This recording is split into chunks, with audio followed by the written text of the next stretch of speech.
ಯೋ guys, ಎಲ್ಲರೂ ಹೇಗಿದ್ದೀರಾ? ಪಿಟ್ಟ ಕಥಳು ಅಂತ ನೆಟ್ಫ್ಲಿಕ್ಸ್ ಅಲ್ಲಿ ಒಂದು ವೆಬ್ ಸೀರೀಸ್. ಅದರಲ್ಲಿ ಮೀರಾ ಅನ್ನೋ 6th ಎಪಿಸೋಡ್ ನನಗೆ ತುಂಬಾನೇ ಇಷ್ಟ ಆಯಿತು. ನೋಡಿ, ನಿಮಗೂ ಖಂಡಿತ ಇಷ್ಟ ಆಗುತ್ತೆ.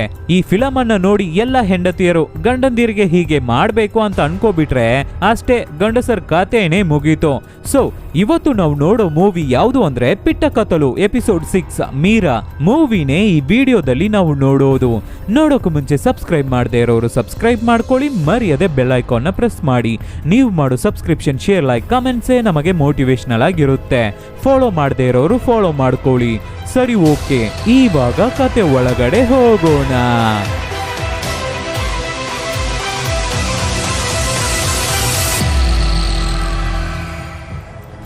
ಓಪನಿಂಗ್ ಸೀನ್ ಅಲ್ಲಿ ಈ ಮೂವಿಯ ಹೀರೋಯಿನ್ ಮೀರಾ ಕೈಯಲ್ಲಿ ಲ್ಯಾಪ್ಟಾಪ್, ಅವಳ ಮಡಿಲಲ್ಲಿ ಲ್ಯಾಪ್ಟಾಪ್ ಇದೆ, ಅವಳು ಇನ್ನೊಬ್ಬನ ಮಡಿಲಲ್ಲಿ ಇದ್ದಾಳೆ. ಕೇಳಿದ್ರೆ ಸ್ಟೋರಿ ಬುಕ್ ಬರೀತಾ ಇದ್ದಾಳಂತೆ. ಆದ್ರೆ ಹುಡುಗ ಕೆಲಸ ಮಾಡೋಕೆ ಬಿಡ್ತಾ ಇಲ್ಲ, ರೊಮ್ಯಾನ್ಸ್ ಮೇಲ್ ರೊಮ್ಯಾನ್ಸ್ ಮಾಡ್ತಾ ಇದ್ದಾನೆ. ಕೆಲಸ ಮಾಡೋಕೆ ಬಿಡು ಅಂತ ರೊಮ್ಯಾಂಟಿಕ್ ಆಗಿ ಹೀರೋಯಿನ್ ಹೇಳ್ತಾ ಇದ್ದಾಳೆ. ಡಿಸ್ಟರ್ಬ್ ಮಾಡಬೇಡ ಅಂತ ಹೇಳಿದ್ರೇನೆ ಓವರ್ ಆಗಿ ಡಿಸ್ಟರ್ಬ್ ಮಾಡ್ತಾ ಇದ್ದಾನೆ ಹುಡುಗ. ಹಾಗೆ ಇರ್ಬೇಕಾದ್ರೆ ತುಂಬಾ ಲೇಟ್ ಆಯ್ತು, ವಿಶ್ವ ಬಂದ್ಬಿಡ್ತಾರೆ, ಬೇಗ ನೀನು ಹೊರಡು ಅಂತ ಹೀರೋಯಿನ್ ಹೇಳ್ಬೇಕಾದ್ರೇನೆ ನಮಗೆ ಅರ್ಥ ಆಗುತ್ತೆ ಇವಳು ಬೇರೆಯವನ ಹೆಂಡತಿ ಅಂತ. ಬೇರೆಯವನ ಹೆಂಡತಿ ಜೊತೆಗೇನೆ ಹುಡುಗ ರೊಮ್ಯಾನ್ಸ್ ಮಾಡ್ತಾ ಇರೋದು ಅಂತ. ಅದಕ್ಕೆ ಹುಡುಗ, ಆ ಮುದುಕ ಬಂದ್ರೆ ಬರ್ಲಿ, ನೋಡ್ಕೋತೀನಿ. ಅಯ್ಯೋ, ಆಟ ಆಡ್ಬೇಡ ಶಿವ, ದಯವಿಟ್ಟು ಬೇಗ ಹೊರಡು ಅಂತ ಫೈನಲ್ ಆಗಿ ಹುಡುಗನಿಗೆ ಒಂದು ಕಿಸ್ ಕೊಟ್ಟು ಅವನನ್ನ ಕಳಿಸಿ ಕೊಡ್ತಾ ಇದ್ದಾಳೆ ಹೀರೋಯಿನ್. ಆವಾಗ ಕರೆಕ್ಟ್ ಆಗಿ ಮನೆ ಡೋರು ಓಪನ್ ಆಗೋ ಸದ್ದು ಕೇಳುತ್ತೆ. ಒಳಗಡೆ ಬಂದು ನೋಡಿದ್ರೆ ಹೀರೋಯಿನ್ ಮಾತ್ರನೇ ಇರೋದು. ಹಾಯ್ ಡಾರ್ಲಿಂಗ್, ಬಂದ್ಬಿಟ್ರಾ? ಹೋ, 6:30 ಆಗೋಯ್ತಾ? ಕತೆ ಬರೀತಾ ಇದ್ದೆ, ಟೈಮ್ ಹೋಗಿದ್ದೆ ಗೊತ್ತಾಗ್ಲಿಲ್ಲ. ಸರಿ, 7 o'clockಗೆ ಪಾರ್ಟಿ ಇದೆ ಅಲ್ಲ, ಎಲ್ಲ ರೆಡಿ. ನಾನು ಸ್ನಾನ ಮಾಡಿ ಬಂದು ಡ್ರೆಸ್ ಚೇಂಜ್ ಮಾಡಿದ್ರೆ ಮುಗೀತು, ಹೊರಡೋಣ ಅಂತ ಹೇಳ್ಬೇಕಾದ್ರೆ ಅದಕ್ಕೆ ಗಂಡ, ಏನನ್ನ ಬರ್ದು ದಬಾಕ್ಸ್ತಾ ಇದ್ದೆ ನೀನು? ಕೇಳಿದ್ರೆ ಕತೆ ಬರೀತಾ ಇದ್ಲಂತೆ ಕತೆ ಅಂತ ರೂಡ್ ಆಗಿ ಬೈತಾ ಇದ್ದಾನೆ. ರೀ, ಕೋಪಿಸ್ಕೋಬೇಡಿ, ಪಾರ್ಟಿಗೆ ಬೇಕಾಗಿರೋ ಎಲ್ಲವನ್ನೂ ರೆಡಿ ಮಾಡಾಯ್ತು. ಸರಿ, ಇವಾಗ ನಾನು ಸ್ನಾನ ಕೂಡ ಮಾಡೋದಿಲ್ಲ, ಜಸ್ಟ್ ಡ್ರೆಸ್ ಮಾತ್ರ ಚೇಂಜ್ ಮಾಡ್ಕೊಂಡು ಬಂದ್ಬಿಡ್ತೀನಿ, ಓಕೆನಾ? 5 minutes ಟೈಮ್ ಕೊಡಿ ಸಾಕು. ಲೇ, ಹೋದ್ ಸಲ ಮಾಡಿದ ಹಾಗೆ ಓವರ್ ಆಗಿ ಡ್ರೆಸ್ ಮಾಡ್ಕೋಬೇಡ. ಆಲ್ರೆಡಿ ನಿನಗೆ 2 ಮಗು ಇದೆ, ಇವಾಗ ಹೊಟ್ಟೆಲಿ ಒಂದು ಮಗು ಬೆಳೀತಾ ಇದೆ, 3 ಮಕ್ಕಳಿಗೆ ತಾಯಿ ನೀನು, ಅದಕ್ಕೆ ತಕ್ಕಿದ ಹಾಗೆ ಡ್ರೆಸ್ ಮಾಡ್ಕೋ. ರೀ, ನಾನು ಸೀರೆನೆ ಹುಟ್ಕೊಳ್ಳೋದು, ಅದಕ್ಕಿಂತ ಸಿಂಪಲ್ ಆಗಿ ಬೇರೆ ಏನ್ ಮಾಡ್ಲಿ ನಾನು ಅಂತ ಕೋಪ ಮಾಡ್ಕೊಂಡು ಹೋಗ್ತಾ ಇದ್ದಾಳೆ ಹೀರೋಯಿನ್. ಅದಕ್ಕೆ ಗಂಡ, ನನಗೆ ತಿರುಗಿಸಿ ಮಾತಾಡ್ತೀಯಾ ಅಂತ ಹೀರೋಯಿನ್ ಕೈಯನ್ನ ಹಿಡಿಬೇಕಾದ್ರೆ ಅವನ ಹಿಡಿದಿದ್ದ ರಭಸಕ್ಕೆ ಟೈಟ್ ಆಗಿ ಹಿಡಿದಿದ್ದಾನೆ. ಹೀರೋಯಿನ್ ಕೈಯಿಗೆ ತೊಡ್ಕೊಂಡಿರೋ ಬಳೆಗಳು ಹೊಡೆದು ಹೋಗುತ್ತೆ. ಹೀರೋಯಿನ್ ಕೈಯಲ್ಲಿ ರಕ್ತ ಬರ್ತಾ ಇದೆ. ಇವಾಗ 7 o'clock ಪಾರ್ಟಿ ಶುರು ಆಗುತ್ತೆ. ರಿಲೇಟಿವ್ಸ್, ಫ್ರೆಂಡ್ಸ್ ಎಲ್ಲರೂ ಬಂದಿದ್ದಾರೆ, ಸೆಲೆಬ್ರೇಟ್ ಮಾಡ್ತಾ ಇದ್ದಾರೆ. ಏನ್ ಪಾರ್ಟಿ ಅಂತ ನೋಡಿದ್ರೆ ಈ ಗಂಡ ಮತ್ತೆ ಹೆಂಡತಿಗೆ ಮದುವೆ ಆಗಿ 7 years ಆಗ್ತಾ ಇದೆ ಅಂತೆ. ಆನಿವರ್ಸರಿ ಸೆಲೆಬ್ರೇಟ್ ಮಾಡ್ತಾ ಇದ್ದಾರೆ. ಆವಾಗ ಗಂಡ ಅವನ ಫ್ರೆಂಡ್ಸ್ ಜೊತೆ ಮಾತಾಡ್ತಾ ಇರ್ಬೇಕಾದ್ರೆ ಅವನ ಫ್ರೆಂಡ್ಸ್ ಗಂಡನ್ ರಿಲೇಟಿವ್ಸ್ ಹತ್ರ, ಕಾಲೇಜಲ್ಲಿ ಓದ್ಬೇಕಾದ್ರೆ ನಮ್ಮ ಹುಡುಗ ಎಷ್ಟು ಹ್ಯಾಂಡ್ಸಮ್ ಆಗಿ ಇರ್ತಾ ಇದ್ದ ಗೊತ್ತಾ? ಕಾಲೇಜಲ್ಲಿ ಇದ್ದ ಹುಡುಗಿರು ಎಲ್ಲರೂ ಇವನ ಹಿಂದೆನೆ ಹೇಗೆ ಸುತ್ತಾಡ್ತಾ ಇದ್ರು ಗೊತ್ತಾ? ಆದ್ರೆ ಇವಾಗ ಮಚ್ಚ, ಸಾರಿ ಕಣೋ, ನಾನು ಇದನ್ನ ಹೇಳಲೇಬೇಕು, ನಿನ್ನ ಹೆಂಡತಿ ನಿನ್ನನ್ನ ಗೆದ್ಬಿಟ್ಲು, ನಾನು ಸುಮ್ನೆ ಹೇಳ್ತಾ ಇಲ್ಲ. ನೋಡು, ಅವರನ್ನ ನೋಡಿದ್ರೆ 2 ಮಕ್ಕಳಿಗೆ ತಾಯಿ ತರಾನ ಕಾಣ್ತಾ ಇದ್ದಾರೆ, ಎಷ್ಟು ಗ್ಲಾಮರ್ ಆಗಿ ಒಂದು ರಾಣಿ ತರ ಇದ್ದಾಳೆ ಅಲ್ವಾ ಅಂತ ಫ್ರೆಂಡ್ ಮಾತಾಡ್ಬೇಕಾದ್ರೆ ಇದನ್ನ ಕೇಳಿ ಗಂಡ ಹೆಂಡತಿ ಮೇಲೆ ಕೋಪ ಮಾಡ್ಕೋತಾ ಇದ್ದಾನೆ. ಆವಾಗ ಅಲ್ಲಿರೋ ಲೇಡಿ, ಏನ್ ನೀನು ಇಷ್ಟು ನಾನ್ಸೆನ್ಸ್ ಆಗಿ ಮಾತಾಡ್ತಾ ಇದೀಯಾ? ಇವರಿಗೆ ಮಾತ್ರ ಏನ್ ಕಡಿಮೆ, ಇವಾಗ್ಲೂ ಸ್ಮಾರ್ಟ್ ಆಗೇ ಇದ್ದಾರೆ, ಏನು ಸ್ವಲ್ಪ ಬಿಳಿ ಕೂದಲು ಆಗ್ಬಿಟ್ಟಿದೆ ಅಷ್ಟೇ ಅನ್ಬೇಕಾದ್ರೆ ಅದಕ್ಕೆ ಗಂಡ, ಪರವಾಗಿಲ್ಲ ಬಿಡಮ್ಮ, ಅವನು ಕುಡಿದಿದ್ದ ನಿಶೆಗೆ ಏನೋ ಮಾತಾಡ್ತಾ ಇದ್ದಾನೆ, ಇದ್ರ ಮೇಲೆ ಎಣ್ಣೆ ಹೊಡಿಬೇಡ ಕಣೋ, ನಿನಗೆ ಜಾಸ್ತಿ ಆಗ್ಬಿಟ್ಟಿದೆ ಅಂತ ಮಾತಾಡ್ಕೊಂಡೆ ಹೀರೋಯಿನ್ ನ ವಾಚ್ ಮಾಡ್ತಾ ಇದ್ದಾನೆ ಗಂಡ. ಅವನ ಹೆಂಡತಿನ ಅಬ್ಸರ್ವ್ ಮಾಡ್ತಾ ಇದ್ದಾನೆ. ಇಲ್ಲಿ ಹೀರೋಯಿನ್ ಬೇರೆ ಗಂಡಸರಿಗೆ ಕೈ ಕೊಟ್ಟು ಹ್ಯಾಂಡ್ ಶೇಕ್ ಮಾಡೋದನ್ನ ನೋಡಿ ಉರ್ಕೋತಾ ಇದ್ದಾನೆ, ಕೋಪ ಮಾಡ್ಕೋತಾ ಇದ್ದಾನೆ ಗಂಡ.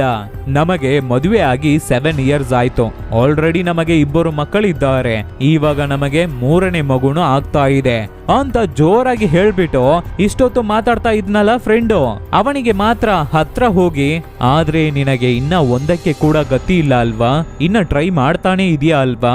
ವಯಸ್ಸಾದ್ರೆ ಏನು, ಫಿಸಿಕಲಿ ಸ್ಟ್ರಾಂಗ್ ಆಗಿ ಇರ್ಬೇಕು ಅಂತ ಇಂಡೈರೆಕ್ಟ್ ಆಗಿ ಆ ಫ್ರೆಂಡಿಗೆ ಮಗು ಇಲ್ಲ ಅನ್ನೋದನ್ನ ಪಾಯಿಂಟ್ ಮಾಡಿ ಹೇಳ್ತಾ ಇದ್ದಾನೆ ಹೀರೋ. ಈ ಕಡೆ ಹೆಂಗಸರು, ಹೇಗಮ್ಮ 2 ಮಕ್ಕಳಿಗೆ ತಾಯಿ ಆದ ಮೇಲೆ ಕೂಡ ಮಕ್ಕಳೇ ಆಗದೆ ಇರೋ ತರ, ಮದುವೆನೇ ಆಗದೆ ಇರೋ ತರ ಸಖತ್ತಾಗಿದ್ಯಾ, ಶೇಪ್ ನ ಸೂಪರ್ ಆಗಿ ಮೇಂಟೈನ್ ಮಾಡ್ತಾ ಇದೀಯಾ, ಇವಾಗ 3ನೇ ಮಗುಗೂ ಪ್ರೆಗ್ನೆಂಟ್ ಆಗಿದ್ಯಾ ಅಂತಲ್ಲ, ಗೊತ್ತಾಗ್ತಾನೆ ಇಲ್ಲ ಅಂತ ಕೇಳ್ತಾ ಇದ್ದಾರೆ. ಆವಾಗ ಒಬ್ಬಳು ಫ್ರೆಂಡ್ ನಮ್ಮ ಹೀರೋಯಿನ್ ಮಾತ್ರ ಸಪರೇಟ್ ಕರ್ಕೊಂಡು ಹೋಗಿ, ಏನೇ ತುಂಬಾ ಖುಷಿಯಾಗಿ ಇರೋ ತರ ಆಕ್ಟ್ ಮಾಡ್ತಾ ಇದೀಯಾ, ನೀನು ಏನೇ ಖುಷಿಯಾಗಿ ಇರೋ ತರ ಆಕ್ಟ್ ಮಾಡಿದ್ರು ನಿನ್ನ ಮುಖದಲ್ಲಿ ಟಾರ್ಚರ್ ಅನುಭವಿಸ್ತಾ ಇದೀಯಾ ಅಂತ ಗೊತ್ತಾಗ್ತಾ ಇದೆ. ಏನು ಇವಾಗ್ಲೂ ನಿನ್ನ ಹೊಡಿತಾ ಇದ್ದಾನ?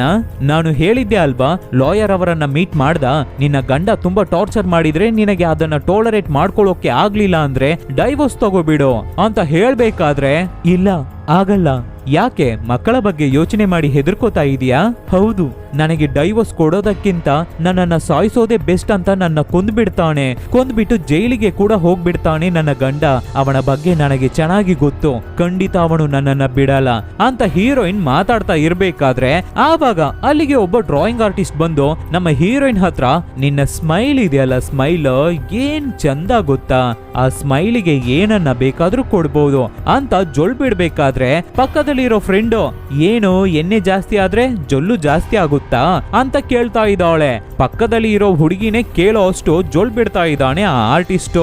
ನಮ್ಮ ಹೀರೋಯಿನ್ ಜೊತೆ ಜೊಲ್ ಬಿಟ್ಟು ಮಾತಾಡೋಕೆ ನನಗೆ ಎಣ್ಣೆನೇ ಬೇಕಾಗಿಲ್ಲ, ಅವಳನ್ನ ನೋಡಿದ್ರೇನೆ ಸಾಕು ನನಗೆ ಕವನ ಕವನ ಹಾಗೆ ಜಲಪಾತ ತರ ಸುರಿಯುತ್ತೆ, ಇವಳ ಜೊತೆ ಫ್ರೆಂಡ್ ಆಗಿ ಇರೋಕೆ ನನಗೆ ಹೆಮ್ಮೆ ಆಗ್ತಾ ಇದೆ ಅಂತ ಹೀರೋಯಿನ್ ನ ತಬ್ಕೊಂಡು, ಮೀರಾ ನಿನ್ನ ಈ ಸುಂದರವಾದ ನಗುವಿನ ಹಿಂದೆ ಏನೋ ಮಿಸ್ಟರಿ ಇದೆ, ಏನೋ ಸೀಕ್ರೆಟ್ ಇದೆ, ಅದಕ್ಕೆ ಕಾರಣ ಏನು ಅಂತ ಕೇಳ್ಬೇಕಾದ್ರೆ ಅದಕ್ಕೆ ನಮ್ಮ ಹೀರೋಯಿನ್ ಅವನ ಹತ್ರ ಬಂದು, ನಿಜ ಹೇಳಲ್ಲ, ನನಗೆ ಒಬ್ಬನ ಜೊತೆ ಅಫೇರ್ ಇದೆ ಅಂತ ಹೇಳ್ತಾಳೆ. ಇದನ್ನ ಕೇಳಿ ಆರ್ಟಿಸ್ಟು ಶಾಕ್ ಆದ್ರೆ ನಮ್ಮ ಹೀರೋಯಿನ್ ನಗಾಡ್ತಾ ಇದ್ದಾಳೆ. ಏನಮ್ಮ ಹೇಳ್ತಾ ಇದೀಯಾ, ಇನ್ನೊಬ್ಬನ್ನ ಮಡಿಕೊಂಡಿದ್ಯಾ, ನಿಜವಾಗ್ಲೂವಾ? ನನಗೆ ನಿಶೇನೆ ಇಳ್ದೋಗ್ತಾ ಇದೆ, ಹೇಗೆ ಇಬ್ಬರನ್ನು ಮೇಂಟೈನ್ ಮಾಡ್ತಾ ಇದೀಯಾ, ಒಂದು ಕಡೆ ಗಂಡ ಇನ್ನೊಂದು ಕಡೆ ಕಲ್ಗಂಡ, ಹೇಗೆ ಇಬ್ಬರನ್ನು ಮ್ಯಾನೇಜ್ ಮಾಡ್ತಾ ಇದೀಯಾ ನೀನು? ಅದಕ್ಕೆ ಮೀರಾ, ಗಂಡ ಮನೇಲಿ ಇರ್ಬೇಕಾದ್ರೆ ಕಲ್ಗಂಡ ಬರ್ಬಾರ್ದು, ಕಲ್ಗಂಡ ಜೊತೆ ಇರೋದು ಗಂಡನಿಗೆ ಗೊತ್ತಾಗ್ಬಾರ್ದು ಅಷ್ಟೇ, ಇಬ್ಬರು ಮೀಟ್ ಮಾಡ್ಕೊಳ್ದೆ ಇರೋ ಹಾಗೆ ನೋಡ್ಕೊಂಡ್ರೆ ಸಾಕು, ಲೈಫ್ ಲಾಂಗ್ ಮೇಂಟೈನ್ ಮಾಡ್ಬೋದು. ಯಪ್ಪಪ್ಪ ಸಾಕಮ್ಮ ದೇವ್ರೆ ಅಂತ ಕೈ ಮುಗಿದು ನಾನು ಹೊರಡ್ತೀನಿ ಅಂತ ಆರ್ಟಿಸ್ಟ್ ಹೊರಡ್ಬೇಕಾದ್ರೆ ಅಲ್ಲಿಗೆ ಗಂಡ ಬಂದು, ಯಾಕೋ ಆರ್ಟಿಸ್ಟು ನಿನಗೆ ಬೇರೆ ಕೆಲ್ಸಾನೇ ಇಲ್ವಾ, ಯಾವಾಗ ನೋಡು ಹೆಂಗಸರು ಇರೋ ಕಡೆನೇ ಇರ್ತೀಯ, ಅವ್ರಗಳ ಜೊತೆನೆ ಮಾತಾಡ್ತಾ ಇರ್ತೀಯ. ಅದಕ್ಕೆ ಆರ್ಟಿಸ್ಟ್, ಯಾಕಪ್ಪ ನಿನಗೆ ಹೊಟ್ಟೆ ಹುರಿನಾ, ಎಷ್ಟು ಸುಂದರ ಹುಡುಗಿ, ಎಷ್ಟು ಸುಂದರವಾದ ಹೆಂಡತಿ, ಅದು ಸಾಕಾಗಲ್ಲ ಅಂತ ಮೀರಾ ಸ್ಟೋರಿ ಬುಕ್ಸ್ ಬೇರೆ ಬರೀತಾ ಇದ್ದಾರೆ. ಅವರು ಬರ್ದಿರೋ ಕತೆಗಳನ್ನ ಓದಿದ್ಯಾ, ಎಷ್ಟು ಚೆನ್ನಾಗಿ ಕತೆ ಬರೀತಾರೆ ಗೊತ್ತಾ? ನಿನಗೆ ಒಂದು ಸೀಕ್ರೆಟ್ ಹೇಳ್ತೀನಿ ಕೇಳು. ಜನರಲ್ ಆಗಿ ಈ ತರ ಕತೆ ಬರೆಯೋರೆಲ್ಲ ಅವರ ಮನಸ್ಸಲ್ಲಿ ಇರೋದನ್ನ ಅವರ ಸ್ಟೋರೀಸ್ ಅಲ್ಲಿ ಸ್ಲೈಟ್ ಆಗಿ ಬರೀತಾರೆ. ಅದ್ರಲ್ಲೂ ಕತೆ ಬರೆಯೋ ಹೆಂಗಸರು ಅವರಿಗೆ ಇಷ್ಟವಾಗಿದ್ದನ್ನ, ಅವರ ಲೈಫ್ ಅಲ್ಲಿ ನಡೆಯೋದನ್ನ ಕತೆಯಲ್ಲಿ ಇಂಡೈರೆಕ್ಟ್ ಆಗಿ ತೋರಿಸ್ಕೋತಾರೆ. ನೀನು ನಿನ್ನ ಹೆಂಡತಿ ಬಗ್ಗೆ ಚೆನ್ನಾಗಿ ತಿಳ್ಕೋಬೇಕು ಅಂದ್ರೆ ಅವರು ಬರ್ದಿರೋ ಕತೆಗಳನ್ನ ಓದು, ಗೊತ್ತಾಗುತ್ತೆ ಅಂತ ಮೀರಾ ಬಗ್ಗೆ ಅವಳ ಗಂಡ ಹತ್ರ ಹೊಗಳ್ತಾ ಇದ್ದಾನೆ ಆರ್ಟಿಸ್ಟು. ಆದ್ರೆ ಅದನ್ನ ದೊಡ್ಡದಾಗಿ ಕೇರೆ ಮಾಡ್ತಾ ಇಲ್ಲ ಗಂಡ. ಅದೇ ಸಮಯದಲ್ಲಿ ಕಲ್ಗಂಡ ಯಾರಿಗೂ ಗೊತ್ತಿಲ್ಲದೆ ಹೌಸ್ಕೊಂಡು ಮೀರಾನ ಕರೀತಾ ಇದ್ದಾನೆ. ಮೀರಾನು, ಒಂದು ನಿಮಿಷ ಇರಿ ಬಂದೆ ಅಂತ ಅವನನ್ನ ನೋಡೋಕೆ ಹೋಗ್ತಾ ಇದ್ದಾಳೆ. ಇದು ಗೊತ್ತಿಲ್ಲದೆ ಇರೋ ಗಂಡ ಮಕ್ಕಳನ್ನ ಕೆಲಸದವರು ನೋಡ್ಕೋತಾ ಇರ್ತಾರೆ. ಸೊ ಮಕ್ಕಳ ಹತ್ರ ಹೋಗಿ ಅವರನ್ನ ಮುದ್ದು ಮಾಡಿ ಅವ್ರಗಳ ಜೊತೆ ಮಾತಾಡ್ತಾ ಇದ್ದಾನೆ. ಗಂಡನಿಗೆ ಮಕ್ಕಳ ಮೇಲೆ ಪ್ರಾಣ, ಆದ್ರೆ ಈ ಕಡೆ ಹೆಂಡತಿಗೆ ಕಲ್ಗಂಡನ ಮೇಲೆ ಪ್ರಾಣ. ಮೀರಾ ಆ ಮುದುಕನ್ ಟಾರ್ಚರ್ ನ ಹೇಗೆ ಟೋಲರೇಟ್ ಮಾಡ್ಕೋತಾ ಇದೀಯಾ, ತಡ್ಕೋತಾ ಇದೀಯಾ? ಇದ್ರ ಮೇಲೆ ನಿನ್ನ ಅವನ ಜೊತೆ ನೋಡೋದು ನನಗೆ ತುಂಬಾನೇ ಒಂದು ಚೂರು ಇಷ್ಟಾನೇ ಆಗ್ತಾ ಇಲ್ಲ. ಬಾ ನಾವು ಎಲ್ಲಿಗಾದ್ರೂ ಹೋಗ್ಬಿಡೋಣ, ನೆಮ್ಮದಿಯಾಗಿ ಬದುಕೋಣ. ನಾವಿಬ್ಬರು ಪ್ರೀತಿಸ್ಬೇಕಾದ್ರೆ ನನ್ನ ಹತ್ರ ಹಣ ಇರ್ಲಿಲ್ಲ, ಮನೆ ಇರ್ಲಿಲ್ಲ, ಆದ್ರೆ ಇವಾಗ ಅವು ಎಲ್ಲವೇ ನನ್ನ ಹತ್ರ ಇದೆ.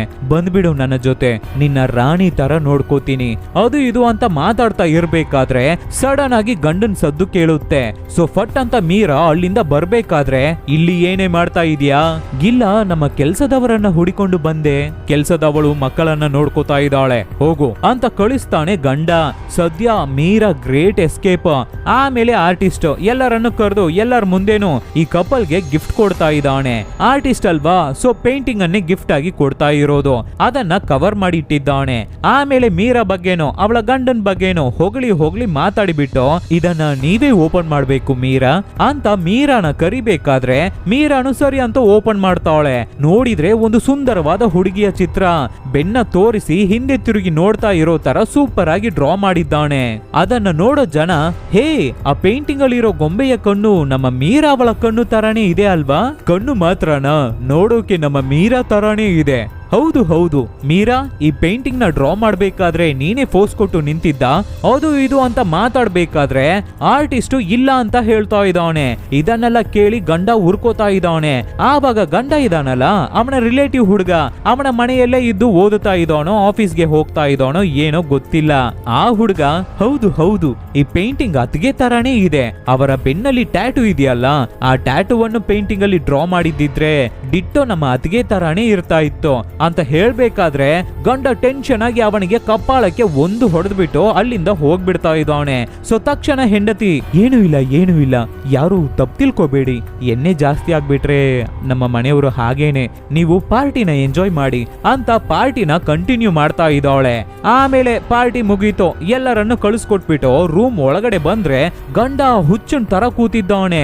ಏನಕ್ಕೆ ಆ ಹುಡುಗನಿಗೆ ಹೊಡೆದ್ರಿ? ಚಿಕ್ಕ ಹುಡುಗ ಏನೋ ಗೊತ್ತಿಲ್ಲದೆ ಮಾತಾಡ್ಬಿಟ್ಟ, ಅದು ದೊಡ್ಡ ತಪ್ಪ, ಅದಕ್ಕೆ ಅವನನ್ನ ಹೊಡಿಬೇಕಾ? ಪಾಪ ಹುಡುಗ ಊಟ ಕೂಡ ಮಾಡದೆ ಬೇಜಾರ್ ಮಾಡ್ಕೊಂಡು ಹೋಗಿ ಮಲಗ್ಬಿಟ್ಟ ಅನ್ಬೇಕಾದ್ರೆ, ಯಾಕೆ ಅವನನ್ನ ನೋಡಿದ್ರೆ ನಿನಗೆ ಹೇಗಿದೆ, ಅವನನ್ನು ಪಿಕಪ್ ಮಾಡೋಕೆ ಟ್ರೈ ಮಾಡ್ತಾ ಇದೀಯಾ ಅಂತ ಕೆಟ್ಟದಾಗಿ ಮಾತಾಡ್ತಾ ಇದ್ದಾನೆ ಗಂಡ. ನಿಮಗೆ ಏನಾಯ್ತು? ಬಾಯಿ ತೆಗಿದ್ರೆ ಇಷ್ಟು ಅಸಹ್ಯವಾಗಿ ಮಾತಾಡ್ತಾ ಇದ್ದೀರಲ್ಲ, ನಿನಗೆ ಎಷ್ಟು ಗಂಡಾನೆ, ಎಷ್ಟು ಜನರನ್ನ ಇಟ್ಕೊಂಡಿದ್ಯಾ, ನಿಮಗೆ ಹುಚ್ಚ ಹಿಡಿದು ಬಿಟ್ಟಿದೆ, ಹೆಂಡತಿ ಹತ್ರ ಮಾತಾಡೋ ಮಾತುಗಳ ಇದು? ಲೇ ಸುಮ್ನೆ ನಿಲ್ಸು, ನಿನ್ನನ್ನ ನೋಡಿ ಆ ಆರ್ಟಿಸ್ಟ್ ಅಷ್ಟು ಜೋಳ್ ಬಿಡ್ತಾ ಇದ್ದಾನೆ, ನಿನ್ನ ಹೊಗಳಿ ಮಾತಾಡ್ತಾ ಇದ್ದಾನೆ, ಅದನ್ನೆಲ್ಲ ಕೇಳಿ ನೀನು ಖುಷಿ ಆಗ್ತಾ ಇದೀಯಾ? ಹೇಗೆ ನೀನು ಅವನಿಗೆ ಆ ತರ ಪೋಸ್ ಕೊಟ್ಟು ನಿಂತಿದ್ದೆ, ನಿನ್ನನ್ನ ಹಾಗೆ ಪೇಂಟ್ ಮಾಡಿದಾನಲ್ಲ? ಇಲ್ಲ ರೀ, ಅದು ನಾನಿಲ್ಲ, ನಿಮಗೆ ಕನ್ಸಲ್ವಾ ಅಂತ ಜೋರಾಗಿ ಮಾತಾಡ್ಬೇಕಾದ್ರೆ ನನಗೆ ತಿರುಗಿಸಿ ಮಾತಾಡ್ತಾ ಇದೀಯಾ ನೀನು ಅಂತ ಕೈಯಲ್ಲಿರೋ ಗ್ಲಾಸ್ ಅನ್ನ ಬಿಸಾಕ್ತಾ ಇದ್ದಾನೆ ಗಂಡ. ಹೆಂಡತಿ ಮೇಲೆ ಬೀಳ್ಬೇಕಾಗಿದ್ದ ಗ್ಲಾಸು ಪೇಂಟಿಂಗ್ ಮೇಲೆ ಬೀಳುತ್ತೆ.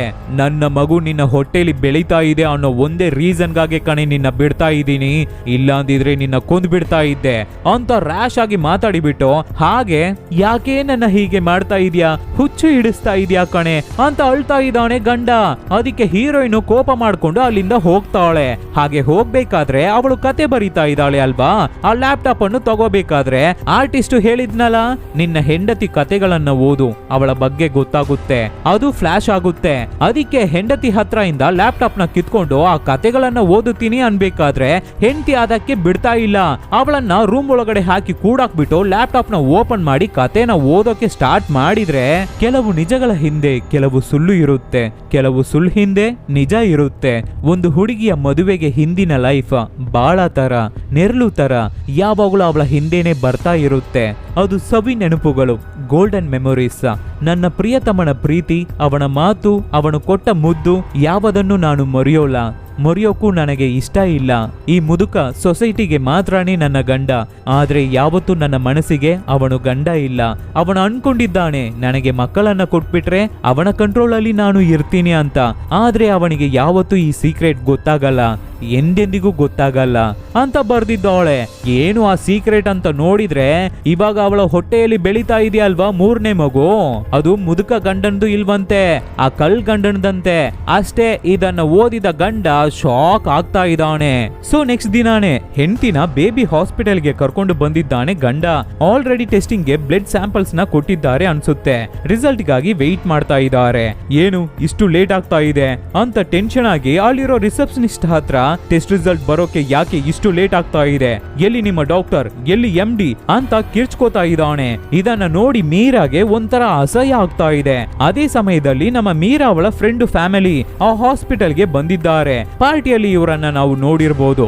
ನೀವು ಯಾಕೆ ಇಲ್ಲಿಗೆ ಬಂದಿದ್ದೀರಾ? ಆಲ್ರೆಡಿ ನಿಮಗೆ ಮಕ್ಕಳು ಇದಾರಲ್ಲ? ಇಲ್ಲ, ಸುಮ್ನೆ ಚೆಕಪ್ಗೆ ಬಂದ್ವಿ ಅನ್ಬೇಕಾದ್ರೆ ಫ್ರೆಂಡು ಮೀರಾ ಅಳ್ತಾ ಇರೋದನ್ನ ನೋಡ್ಬಿಡ್ತಾವಳೆ. ಆಮೇಲೆ ನೀವು ಯಾಕೆ ಬಂದಿದ್ದೀರಾ ಅಂತ ವಿಶ್ವ ಕೇಳ್ಬೇಕಾದ್ರೆ ತುಂಬಾ ವರ್ಷ ಬಿಟ್ಟು ಇವಾಗ್ಲೇ ಫ್ರೆಂಡು ಪ್ರೆಗ್ನೆಂಟ್ ಆಗಿದ್ದಾಳಂತೆ. ಅದಕ್ಕೆ ಮೀರಾ ಫ್ರೆಂಡ್ ಅನ್ನ ಹಗ್ ಮಾಡಿ ಕಂಗ್ರಾಟ್ಸ್ ಹೇಳ್ತಾ ಇರ್ತಾವಳೆ. ಅದೇ ಸಮಯಕ್ಕೆ ಇವನು ಮಾಡಿದ ಗಲಾಟಿಗೆ ಒಂದು ಡಾಕ್ಟರ್ ಲೇಡಿ ಟೆನ್ಷನ್ ಆಗಿ ಬಂದು, ವಿಶ್ವ ನಿಮ್ಮ ಪೆಟರ್ನಿಟಿ ಟೆಸ್ಟ್ ರಿಸಲ್ಟ್ 2 ದಿನ ಆದ ಮೇಲೇನೆ ಬರೋದು, ವೆಯ್ಟ್ ಮಾಡಿ ಅಂತ ಹೇಳ್ಬಿಟ್ಟು ಹೋಗ್ತಾರೆ. ಅಂದ್ರೆ ಹೀರೋಯಿನ್ ಹೊಟ್ಟೆಲಿ ಇವಾಗ ಬೆಳೀತಾ ಇರೋ ಮಗು ಇವಂದ ಬೇರೆ ಯಾರ್ದಾದ್ರುವಾ ಅಂತ ಚೆಕ್ ಮಾಡಿಸ್ತಾ ಇದ್ದಾನೆ. ಅದಕ್ಕೆ ಫ್ರೆಂಡು ಏನು ಪೆಟರ್ನಿಟಿ ಟೆಸ್ಟ್ ಅಂತ ಕೇಳ್ಬೇಕಾದ್ರೆ ಇಲ್ಲ ಬೇರೆ ಯಾರೋ ಅನ್ಕೊಂಡು ನಮ್ಮ ಹತ್ರ ಹೇಳ್ಬಿಟ್ಟು ಹೋಗ್ತಾ ಇದ್ದಾರೆ ಡಾಕ್ಟರ್. ಸರಿ ನಮಗೆ ಟೈಮ್ ಆಯ್ತು, ನಾವು ಹೊರಡ್ತೀವಿ ಅಂತ ಹೀರೋಯಿನ್ ಅಲ್ಲಿ ಇರೋಕೆನೆ ಬಿಡದೆ ಹೆಂಡತಿನ ಕರ್ಕೊಂಡು ಅಲ್ಲಿಂದ ಬಂದ್ಬಿಡ್ತಾ ಇದ್ದಾನೆ ಗಂಡ. ಕಾರಲ್ಲಿ ಹೋಗ್ಬೇಕಾದ್ರೂ ಕೂಡ ಸುಮ್ನಿಲ್ಲ, ಹೆಂಡತಿನ ಬೈತಾನೆ ಇದ್ದಾನೆ. ಎಲ್ಲ ನಿನ್ನಿಂದಾನೆ ಕಣೆ, ಈ ಅವಮಾನ ಎಲ್ಲ ನಿನ್ನಿಂದಾನೆ, ನೀನು ಯಾಕೆ ಏನೇನೋ ಬರ್ದಿಟ್ಟಿದ್ದೆ ಅಂತ ಕೇಳ್ಬೇಕಾದ್ರೆ ಅದು ಬರೀ ಕತೆ, ನನ್ನ ಕಲ್ಪನೆ ಕತೆ, ಅದನ್ನ ಹೇಗೆ ನೀನು ನಿಜ ಅಂತ ಅನ್ಕೊಂಡೆ, ನನ್ನ ಮೇಲೆ ಹೇಗೆ ನೀನು ಅನುಮಾನ ಪಡ್ಬೋದು, ಎಲ್ಲ ಕರ್ಮನು ನಿನ್ನಿಂದಾನೆ ಕಣೆ. ನೆಮ್ಮದಿಯಾಗಿ ನಿನ್ನ ಮನೆಯಲ್ಲಿ ಬಿಟ್ಟು ಹೊರಗಡೆ ಹೋಗೋಕೆ ಆಗ್ತಾ ಇಲ್ಲ, ನನ್ನ ಕೈಯಲ್ಲಿ ನೆಮ್ಮದಿಯಾಗಿ ಕೆಲಸ ಮಾಡೋಕೆ ಆಗ್ತಾ ಇಲ್ಲ. ಎಲ್ಲಿ ನಾನು ಈ ಕಡೆ ಹೋಗಿದ ತಕ್ಷಣ ಮನೆಗೆ ಯಾವನಾದ್ರೂ ಬರ್ತಾ ಇದ್ದಾನೋ ಅಂತ ನನಗೆ ಭಯ ಆಗ್ತಾ ಇದೆ, ಇನ್ಸೆಕ್ಯೂರ್ ಆಗಿ ಫೀಲ್ ಆಗ್ತಾ ಇದೆ ನನಗೆ. ಏನು ನಿನಗೆ ಇನ್ಸೆಕ್ಯೂರ್ ಆಗಿ ಫೀಲ್ ಆಗ್ತಾ ಇದೆಯಾ? ಯಾವತ್ತಾದ್ರೂ ನನ್ನನ್ನ ಫ್ರೀಯಾಗಿ ಬಿಟ್ಟಿದೀಯಾ ನೀನು? ಯಾವತ್ತಾದ್ರೂ ನಾನು ಬೇಡ ಅಂತ ಹೇಳ್ದಾಗ ಕೇಳಿದ್ಯಾ? ಎಲ್ಲಿ ಇವಳನ್ನ ಫ್ರೀಯಾಗಿ ಬಿಟ್ಬಿಟ್ರೆ ಏನಾದ್ರೂ ಮಾಡ್ತಾಳೆ ಅಂತ ಅನ್ಕೊಂಡು ತಾನೆ ಮದ್ವೆ ಆಗಿದ ತಕ್ಷಣ ಕಂಟಿನ್ಯೂಸ್ ಆಗಿ ನನಗೆ 2 ಮಕ್ಕಳನ್ನ ಕೊಟ್ಟೆ ನೀನು. ಮಕ್ಕಳಿಗೆ ಆಯಮ್ಮನ್ ಕೆಲಸ ಮಾಡ್ತಾ ಇದ್ರೆ ಬೇರೆ ಯಾವುದನ್ನು ಮಾಡೋಕೆ ಆಗಲ್ಲ ಅಂತ ತಾನೇ ನೀನು ಹಾಗೆ ಮಾಡಿದ್ದು. ನನ್ನನ್ನ ಎಷ್ಟು ಟಾರ್ಚರ್ ಮಾಡ್ತಾ ಇದೀಯಾ ಗೊತ್ತಾ ನೀನು? ನನ್ನ ಇಷ್ಟ ಇಲ್ಲದೆ ಎಷ್ಟು ಸಲ ನನ್ನ ರೇಪ್ ಮಾಡಿದ್ಯಾ ಗೊತ್ತಾ? ಅದನ್ನ ಕಂಪ್ಲೇಂಟ್ ಮಾಡಿದೀನಾ ಇಲ್ಲ ಯಾರ ಹತ್ರನಾದ್ರೂ ಹೇಳ್ಕೊಂಡಿದ್ದೀನಾ? ನನ್ನನ್ನ ಇನ್ಸೆಕ್ಯೂರ್ ಆಗಿ ನೀನು ಇಟ್ಬಿಟ್ಟು ಕೇಳಿದ್ರೆ ಇವನಿಗೆ ಇನ್ಸೆಕ್ಯೂರ್ ಆಗಿ ಫೀಲ್ ಆಗ್ತಾ ಇದೆ ಅಂತೆ. ಯಾವತ್ತಾದ್ರೂ ರಾತ್ರಿ 1 ಸಲನಾದ್ರೂ ನೋ ಅಂತ ಹೇಳಿದೀನಾ ನಿನಗೆ? ಆಲ್ರೆಡಿ ಇರೋ 2 ಮಕ್ಕಳು ಸಾಕಾಗಲ್ಲ ಅಂತ ಇವಾಗ 3ನೇದಾಗಿ ಮಗು ಕೊಟ್ಬಿಟ್ಟಿದೀಯಾ. ಇವಾಗ್ಲೂ ನನ್ನ ಮೇಲೆ ನಿನಗೆ ನಂಬಿಕೆ ಇಲ್ಲ ಅಂದ್ರೆ ನಾನು ಏನ್ ತಾನೇ ಮಾಡ್ಲಿ? ಸರಿ ಓಕೆ, ಇವಾಗ ನನ್ನ ಹೊಟ್ಟೆಲಿ ಬೆಳೀತಾ ಇರೋ ಮಗುವಿಗೆ ನೀನು ತಂದೇನಾ ಇಲ್ಲ ಬೇರೆ ಯಾವನಾದ್ರೂ ಅಂತ ತಿಳ್ಕೊಳ್ಳೋದಕ್ಕಾಗಿ ತಾನೇ DNA ಟೆಸ್ಟ್ ತೆಗ್ಸಿದ್ಯಾ. ನನ್ನ ಬಿಹೇವಿಯರ್ ಮೇಲೆ ಡೌಟ್ ಪಡೋ ಕತ್ತೆ ನೀನು. ಈ ಮಗು ಮಾತ್ರನೇ ನಿನಗೆ ಹುಟ್ಟಿಲ್ಲ ಅಂತ ಅನ್ಕೋತಾ ಇದೀಯಾ? ಯಾಕೆ? ನಮಗೆ ಆಲ್ರೆಡಿ 2 ಮಕ್ಕಳಿದಾರಲ್ವಾ, ಅವರು ಬೇರೆಯವನಿಗೆ ಹುಟ್ಟಿರ್ಬೋದು ಅಲ್ವಾ, ಅವರು ಮಾತ್ರ ನಿನಗೆ ಹುಟ್ಟಿದ್ದು ಅಂತ ಹೇಗೆ ನೀನು ನಂಬ್ತಾ ಇದೀಯಾ ಅಂತ ಸಿಕ್ಕಾಪಟ್ಟೆ ಬೈತಾ ಇದ್ದಾಳೆ ಹೀರೋಯಿನ್.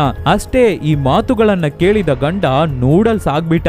ಮನೆಗೆ ಬಂದು ಮಕ್ಕಳನ್ನ ನೋಡಿ ಆ ಮಕ್ಕಳು ನನ್ನ ಮಕ್ಕಳ, ನನಗೇನೆ ಹುಟ್ಟಿದ್ದಾರಾ, ನನ್ ತರನೇ ಇದ್ದಾರಾ ಅಂತ ಅನುಮಾನದಿಂದಾನೇ ನೋಡ್ತಾ ಇದ್ದಾನೆ.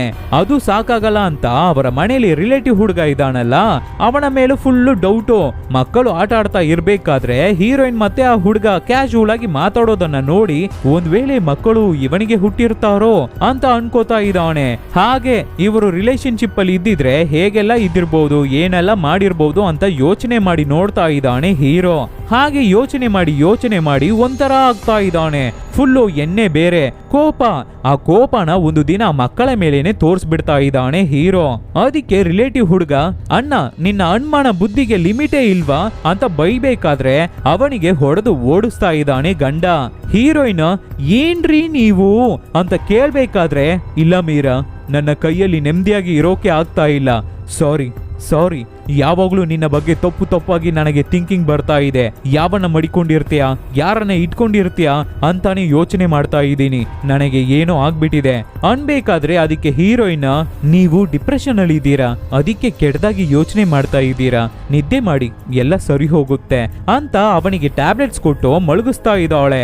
ಗಂಡ ಮಲ್ಗಿ ಅರ್ಧ ನಿದ್ದೆಲಿ ಇರ್ಬೇಕಾದ್ರೇನೆ ಯಾಕೋ ಏನೋ ಸಡನ್ ಆಗಿ ಎದ್ದು ಹಾಗೆ ಹ್ಯಾಂಗ್ ಓವರ್ ಅಲ್ಲೇ ಕೆಳಗಡೆ ಬಂದು ಆ ಪೇಂಟಿಂಗ್ ನ ನೋಡ್ಬೇಕಾದ್ರೆ ಅವನ ಹೆಂಡತಿ ಬೆನ್ನಲ್ಲಿ ಟ್ಯಾಟೂ ಇದೆಯಲ್ಲ ಅದೇ ತರ ಟ್ಯಾಟೂ ಇವಾಗ ಪೇಂಟಿಂಗ್ ಅಲ್ಲಿ ಇದೆ.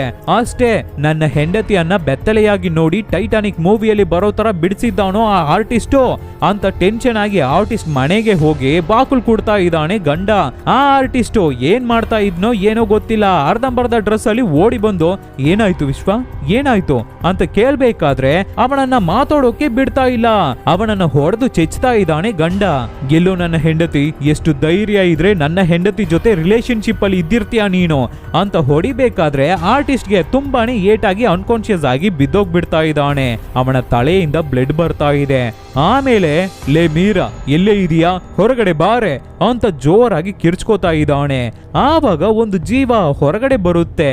ಏನು ಅಂತ ನೋಡಿದ್ರೆ ಅದು ಒಬ್ಬ ಹುಡುಗ, ಅಂದ್ರೆ ಈ ಆರ್ಟಿಸ್ಟು ಒಬ್ಬ ಗೇ. ಸೊ ಗಲಾಟೆ ಆಗ್ತಾ ಇದೆ ಅಂತ ಪಕ್ಕದ ಮನೆಯವರು ಪೊಲೀಸ್ಗೆ ಫೋನ್ ಮಾಡ್ಬೇಕಾದ್ರೆ ಪೊಲೀಸು ಬಂದು ಗಂಡನ್ನ ಅರೆಸ್ಟ್ ಮಾಡಿ ಕರ್ಕೊಂಡು ಹೋಗ್ಬಿಡ್ತಾ ಇದ್ದಾರೆ.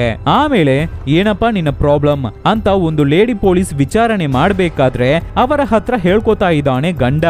ನನ್ನ ಹೆಂಡತಿ ಸರಿ ಇಲ್ಲ, ಅವಳಿಗೆ ತುಂಬಾ ಜನರ ಜೊತೆ ಅಫೇರ್ ಇದೆ, ಅದಕ್ಕೆ ತಪ್ಪು ಮಾಡಿದವ್ರು ಎಲ್ಲರನ್ನು ಸಾಯಿಸ್ಬೇಕು ಅನ್ಕೊಂಡೆ. ಅದಕ್ಕೆ ಪೊಲೀಸು ಸರಿ ಹೆಂಡತಿನ ವಿಚಾರಣೆ ಮಾಡೋಣ ಅಂತ ಹೋದ್ರೆ, ಹೌದು ಮೇಡಮ್, ನನ್ನನ್ನು ಫಿಸಿಕಲ್ ಆಗಿ ಮೆಂಟಲ್ ಆಗಿ ತುಂಬಾನೇ ಟಾರ್ಚರ್ ಮಾಡ್ತಾ ಇದ್ರು.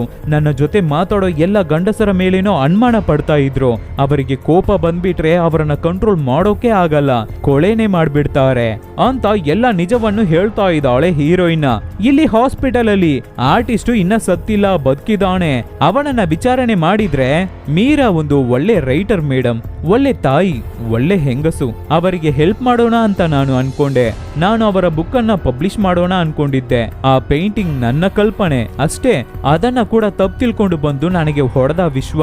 ಅವನನ್ನ ಬಿಡಬೇಡಿ, ಹಿಡಿದು ಜೈಲಿಗೆ ಹಾಕಿ ಅಂತ ಇನ್ಫಾರ್ಮೇಶನ್ ಕೊಡ್ತಾ ಇದ್ದಾನೆ ಆರ್ಟಿಸ್ಟ್. ಅದೇ ಸಮಯದಲ್ಲಿ ಇಲ್ಲಿ ಗಂಡ ಹತ್ಕೊಂಡು ಕೆಲ್ಸಕ್ಕೆ ಹೋಗಿ ಕಷ್ಟಪಟ್ಟು ದುಡಿದು ಮನೆಗೆ ಬರೋ ಗಂಡಸರಿಗೆ ನಮಗೆ ಅಂತ ಒಬ್ಬಳು ಇದ್ದಾಳೆ, ನಮ್ಮ ಬಗ್ಗೆ ಯೋಚನೆ ಮಾಡೋಕೆ ಒಬ್ಬಳು ಇದ್ದಾಳೆ ಅನ್ನೋ ಫೀಲ್ ಬರ್ಬೇಕು ಅಲ್ವಾ ಮೇಡಮ್. ಆ ಫೀಲ್ ಅನ್ನ ಅವಳು ಯಾವತ್ತೂ ನನಗೆ ಕೊಟ್ಟಿಲ್ಲ. ನನ್ನ ಹೆಂಡತಿ ನನ್ನ ಲೈಫ್ ಅನ್ನೇ ನಾಶ ಮಾಡಿಬಿಟ್ಲು ಅಂತ ಬಿಕ್ಕಿ ಬಿಕ್ಕಿ ಹತ್ಕೊಂಡು ಹೇಳ್ಕೊತಾ ಇದ್ದಾನೆ ಗಂಡ. ಆಮೇಲೆ ರಿಲೇಟಿವ್ ಹುಡುಗನ ವಿಚಾರಣೆ ಮಾಡಿದ್ರೆ ಅವನು ಅದೇ ಕಥೆನ ಹೇಳ್ತಾ ಇದ್ದಾನೆ. ಮನೆ ಕೆಲ್ಸದವರನ್ನ ವಿಚಾರಣೆ ಮಾಡಿದ್ರೆ ಅವರು ಅದೇ ಕಥೆನ ಹೇಳ್ತಾ ಇದ್ದಾರೆ. ಫ್ರೆಂಡ್ ಹುಡುಗಿ, ಅದೇ ನಮ್ಮ ಹೀರೋಯಿನ್ ಅವಳ ಫ್ರೆಂಡ್, ಅವಳನ್ನ ಕೇಳಿದ್ರೆ ಅವಳು ಅದನ್ನೇ ಹೇಳ್ತಾ ಇದ್ದಾಳೆ. ಸೊ ಗಂಡನ ಹೆದಿರೋ ಕೇಸು ಸ್ಟ್ರಾಂಗ್ ಆಗ್ತಾ ಇದೆ. ಅದಕ್ಕೆ ಹೀರೋಯಿನ್ ಮೀರಾ ರಿಲೇಟಿವ್ ಹುಡುಗನ್ನು ಒಬ್ಬ ವಕೀಲರನ್ನು ರೆಡಿ ಮಾಡಿ ಕಳಿಸ್ತಾಳೆ. ಕೇಸು ಆಕ್ಚುಲಿ ಆರ್ಟಿಸ್ಟ್ ಇದಾನಲ್ಲ ಅವನನ್ನ ಹೊಡೆದಿದ್ದ ಕೇಸು ಅದು ಮಾತ್ರನೇ ಇರೋದು. ಸೊ ವಕೀಲು ಎಣ್ಣೆ ಏಟಲ್ಲಿ ಗೊತ್ತಿಲ್ಲದೆ ಮಾಡ್ಬಿಟ್ಟೆ, ನಿಶೇಲಿದ್ದೆ, ಸೊ ಗೊತ್ತಿಲ್ಲದೆ ಮಾಡ್ಬಿಟ್ಟೆ ಅಂತ ಕೋರ್ಟ್ ಅಲ್ಲಿ ಒಪ್ಕೊಂಡ್ಬಿಡು, ಆವಾಗ ಬೇಲ್ ಸಿಗುತ್ತೆ, ಬೇಗ ಹೊರಗಡೆ ಬಂದ್ಬಿಡ್ಬಹುದು ಅಂತ ಹೇಳಿದ್ರೆ, ಇಲ್ಲ ನನಗೆ ಎಲ್ಲ ನೆನ್ಪಿದೆ, ನಾನು ಬೇಕು ಅಂತಾನೆ ಮಾಡಿದ್ದು, ಹೊರಗಡೆ ಬಂದ್ರೆ ಮತ್ತೆ ನಾನು ಅದನ್ನೇ ಮಾಡೋದು ಅಂತ ಕ್ಲಿಯರ್ ಆಗಿ ಹೇಳ್ತಾ ಇದ್ದಾನೆ. ಸೊ ಇದನ್ನ ತಂದು ಹೀರೋಯಿನ್ ಹತ್ರ ಹೇಳ್ಬೇಕಾದ್ರೆ, ಯಾಕೆ ಅವರು ಮೆಂಟಲಿ ಡಿಸ್ಟರ್ಬ್ ಆಗಿದ್ದಾರೆ, ಅವರಿಗೆ ಹುಚ್ಚಿಡಿದು ಬಿಟ್ಟಿದೆ ಅಂತ ನಾವು ವಾದ ಮಾಡೋಕೆ ಆಗಲ್ವಾ, ಅವರನ್ನ ಹೊರಗಡೆ ತರೋಕೆ ಆಗಲ್ವಾ ಅಂತ ಕೇಳ್ಬೇಕಾದ್ರೆ, ಇಲ್ಲ ಕಣಮ್ಮ ಅದು ಆಗಲ್ಲ, ಅವನು ಕ್ಲೀನ್ ಆಗಿ ಮಾತಾಡ್ತಾ ಇದ್ದಾನೆ, ಕ್ಲೀನ್ ಆಗಿ ಇದೆ ಅವನ ಮಾತು, ಇನ್ ಮುಂದೆ ನಾವು ಏನು ಮಾಡೋಕೆ ಆಗಲ್ಲ, ಇನ್ನ ಕೋರ್ಟೇ ಡಿಸೈಡ್ ಮಾಡ್ಬೇಕು ಅಂತ ಹೇಳ್ತಾ ಇದ್ದಾರೆ ಲಾಯರ್. ಇಲ್ಲಿ ಪೊಲೀಸ್ ಲೇಡಿ ತನ್ನ ಹೆಂಡತಿ ತುಂಬಾ ಸುಂದರವಾಗಿ ಇದ್ದಾಳೆ, ಮತ್ತೆ 18 ವರ್ಷ ಗ್ಯಾಪ್ ಇದೆ ಅವರ ಇಬ್ಬರ ಮಧ್ಯ. ಅದಕ್ಕೆ ಇನ್ಸೆಕ್ಯೂರ್ ಆಗಿ ಫೀಲ್ ಮಾಡಿದ್ದಾನೆ. ಅವನ ಕೋಪನ ಕಂಟ್ರೋಲ್ ಮಾಡೋಕೆ ಆಗದೆ ಹೆಂಡತಿ ಮೇಲೆ ಅನುಮಾನ ಪಡ್ಕೊಂಡು ಈ ತರ ಮಾಡಿದ್ದಾನೆ ವಿಶ್ವ. ಆದ್ರೂ ನಾನು ತುಂಬಾ ಕೇಸಸ್ ನ ನೋಡಿದ್ದೀನಿ, ಇಷ್ಟು ಪರ್ಫೆಕ್ಟ್ ಆಗಿ ಒಂದು ಕೇಸನ್ನ ನೋಡಿಲ್ಲ. ಎಲ್ಲರೂ ಒಂದೇ ತರ ಮಾತಾಡ್ತಾ ಇದಾರಲ್ಲ, ಅಷ್ಟು ಇಷ್ಟು ಕೂಡ ಮಿಸ್ ಆಗ್ತಾ ಇಲ್ವಲ್ಲ, ನನಗೆ ಯಾಕೋ ಡೌಟ್ ಆಗ್ತಾ ಇದೆ. ಆದ್ರೂ ನಾವು ಏನು ಮಾಡೋಕ್ಕಾಗಲ್ಲ, FIR ಹಾಕಿ ಕೋರ್ಟ್ ಅಲ್ಲಿ ನಿಲ್ಸೋಣ, ಜಡ್ಜಸ್ ಜಡ್ಜ್ಮೆಂಟ್ ಕೊಡ್ಲಿ ಅಂತ ಹೇಳ್ತಾರೆ. ಇವಾಗ 3 ತಿಂಗಳ ನಂತರ ಮಕ್ಕಳು ಆಟಾಡ್ತಾ ಇರ್ಬೇಕಾದ್ರೆ ನಮ್ಮ ಹೀರೋಯಿನ್ ಟಿವಿ ನ್ಯೂಸ್ ಚಾನೆಲ್ ನ ನೋಡ್ತಾ ಇದ್ದಾಳೆ. ಇದು ಇವತ್ತಿನ ಸುದ್ದಿ, ಬಿಸ್ನೆಸ್ ಮ್ಯಾನ್ ವಿಶ್ವ ಅವರಿಗೆ ಆರ್ಟಿಸ್ಟ್ ನ ಹೊಡೆದಿದ್ದ ಕೇಸಲ್ಲಿ 7 ಇಯರ್ಸ್ ಜೈಲು ಶಿಕ್ಷೆ ವಿಧಿಸಲಾಗಿದೆ ಅಂತ ಹೇಳ್ತಾ ಇದ್ದಾರೆ. ಅದನ್ನು ನೋಡ್ಬಿಟ್ಟು ಮಕ್ಕಳನ್ನ ಸ್ಕೂಲ್ಗೆ ರೆಡಿ ಮಾಡಿ ಕಳಿಸ್ಬೇಕಾದ್ರೆ, ಅಮ್ಮ ಅಪ್ಪ ಎಲ್ಲಮ್ಮ ಅಂತ ಮಕ್ಕಳು ಕೇಳ್ತಾ ಇದ್ದಾರೆ. ಅಪ್ಪ ಫಾರಿನ್ಗೆ ಹೋಗಿದ್ದಾರೆ, ಬೇಗ ರಿಟರ್ನ್ ಬರ್ತಾರೆ ಅಂತ ಸುಳ್ಳು ಹೇಳಿ ಸಮಾಧಾನ ಮಾಡಿ ಮಕ್ಕಳನ್ನ ಕಳಿಸ್ತಾ ಇದ್ದಾಳೆ ಹೀರೋಯಿನ್. ಆಮೇಲೆ ಹಾಗೆ ನಿಧಾನಕ್ಕೆ ಮನೆ ಒಳಗಡೆ ಹೋಗ್ತಾ ಇದ್ದಾಳೆ. ಆಕ್ಚುಲಿ ಇವಳ ಬಗ್ಗೆ ನಮಗೆ ಗೊತ್ತು ಅಲ್ವಾ, ಇವಳಿಗೇನೆ ಕಲ್ಗಂಡ ಇರೋದು, ಅಫೇರ್ ಇರೋದು. ಸೊ ಮನೆ ಒಳಗಡೆ ಅವನು ಇರ್ತಾನೆ, ಅವನ ಜೊತೆ ಮಜಾ ಮಾಡ್ತಾ ಇರ್ತಾಳೆ ಅಂತ ನಾವು ಅನ್ಕೊಂಡ್ರೆ, ಹಾಗೆ ಹಳೆದನ್ನೆಲ್ಲ ಯೋಚನೆ ಮಾಡ್ತಾ ಇದ್ದಾಳೆ ಹೀರೋಯಿನ್. ಮೀರಾನ ಅವನ ಹೆಂಡತಿ ಅಂತ ಕೂಡ ನೋಡ್ದೆ ಅವನು ಇವಳನ್ನ ಹೊಡೆದಿರ್ತಾನೆ, ರೇಪ್ ಮಾಡಿರ್ತಾನೆ, ಕತ್ತನ ಹಿಡಿದು ಡೈಲಿ ಟಾರ್ಚರ್ ಮಾಡಿರ್ತಾನೆ. ಅದಕ್ಕೆ ನಮ್ಮ ಹೀರೋಯಿನ್ ಹೇಗೆ ಇವನ ಟಾರ್ಚರ್ ಇಂದ ತಪ್ಪಿಸ್ಕೊಳ್ಳೋದು ಅಂತ ಯೋಚನೆ ಮಾಡಿ ತನ್ನ ಗಂಡನಿಗೆ ಹುಚ್ಚಿಡ್ಸಿದ್ದಾಳೆ. ಅವಳ ಗಂಡ ಅವಳನ್ನ ವಾಚ್ ಮಾಡ್ಬೇಕಾದ್ರೆ ಯಾರ ಜೊತೆನೋ ಫೋನಲ್ಲಿ ಮಾತಾಡಿ ನಗಾಡ್ತಾ ಇರೋ ತರ ಆಕ್ಟ್ ಮಾಡ್ತಾ ಇದ್ದಿದ್ದಾಳೆ ನಮ್ಮ ಹೀರೋಯಿನ್. ಆಕ್ಚುಲಿ ಯಾರುವೇ ಅವಳಿಗೆ ಫೋನ್ ಮಾಡಿಲ್ಲ, ಗಂಡನ್ ಮುಂದೆನೆ ಇನ್ನೊಬ್ಬನ ಜೊತೆ ಅಫೇರ್ ಅಲ್ಲಿ ಇರೋ ತರ ಆಕ್ಟ್ ಮಾಡಿದ್ದಿದ್ದಾಳೆ ನಮ್ಮ ಹೀರೋಯಿನ್. ಆಕ್ಚುಲಿ ಸ್ಟಾರ್ಟಿಂಗ್ ಅಲ್ಲಿ ಕಲ್ ಗಂಡ ಬಂದ್ನಲ್ಲ ಅಫೇರ್, ಆ ತರ ಒಂದು ಕ್ಯಾರೆಕ್ಟರೇ ಇಲ್ವೇ ಇಲ್ಲ. ಗಂಡನಿಗೆ ಡೌಟ್ ಬಂದು ಹುಚ್ಚಿಡಿಬೇಕು ಅಂತಾನೆ ಬಿಹೇವ್ ಮಾಡಿದ್ದಾಳೆ ಹೀರೋಯಿನ್. ಅದು ಸಾಕಾಗಲ್ಲ ಅಂತ ಅವನ ಮನಸ್ಸೊಳಗಡೆ ಅವನಿಗೆ ಹುಟ್ಟಿದ ಮಕ್ಕಳನ್ನೇ ಅವನಿಗೆ ಹುಟ್ಟಿಲ್ಲ ಅಂತ ನಂಬಿಸೋದು, ಅದರಿಂದ ಮಕ್ಕಳ ಹತ್ರ ಇಂದಾನು ಅವನು ದೂರ ಆಗ್ಬಿಡ್ತಾ ಇದ್ದಾನೆ.